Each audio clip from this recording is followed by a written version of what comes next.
Maintenant, je vais prendre un autre exemple, alors lui qui est plus d'actualité, à propos des tests. Je vais prendre un exemple qui n'a rien à voir avec la situation actuelle. Je ne suis pas en train de vous dire que l'exemple que je prends est la traduction de ce qui se passe aujourd'hui. Je fais une expérience de pensée, c'est-à-dire j'imagine une situation qui est la suivante. Je prends une nouvelle maladie qui vient toucher une population avec une prévalence, comme on dit, de une personne sur 1000. C'est-à-dire dans la population, sur 1000 personnes, il y en a une qui est malade. Les symptômes de cette maladie ne sont pas visibles, de sorte qu'on ne sait pas si une personne malade est malade ou pas. Donc il faut mettre au point un test. Les chercheurs travaillent, mettre au point un test. Et la fiabilité de ce test est de 95%. Alors je m'explique. Qu'est-ce que ça veut dire 95%? Ça veut dire que si vous prenez une personne malade, elle sera systématiquement positive au test. En d'autres termes, il n'y a pas de faux négatifs. Il n'y a pas de gens négatifs au test qui soient malades. Tous les malades sont positifs au test.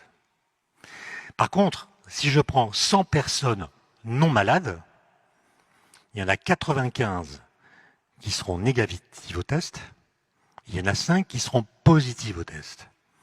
5 sur 100. C'est ce qu'on appelle des faux positifs. D'accord? Ils sont positifs, on croit qu'ils sont malades et en fait, ils ne le sont pas. Ça, c'est les hypothèses que je donne à mon problème.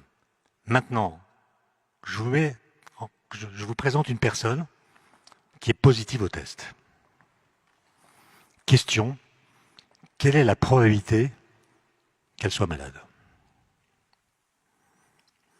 Ben, si vous êtes un sondage autour de vous, les gens vont répondre 95%. C'est presque automatique. J'ai fait l'expérience, les gens répondent sans réfléchir. 95%. La bonne réponse, c'est 2%. 2%. C'est-à-dire que pour les paramètres que j'ai pris comme paramètres d'hypothèse, si vous avez une personne malade, positive dans ces conditions, il y a 98 chances sur 100 qu'elle ne soit pas malade. Ce qui est énorme. Autrement dit, le test ne sert à rien. Je dis ça pour tous ceux qui, au mois de mars, réclamaient des tests. Si les tests ne sont pas fiables, ils ne servent à rien. Okay? Ou même, ils peuvent avoir des effets négatifs. Alors, comment expliquer ce résultat? Je prends un échantillon de 1000 personnes dans cette population. Et à toutes ces personnes, je fais subir le test. Sur 1000 personnes, combien sont malades? D'après mon hypothèse, une. Combien seront positifs au test? Les autres sont non malades, mais on l'a dit tout à l'heure, sur 100 personnes non malades, il y en a 5 qui sont positives.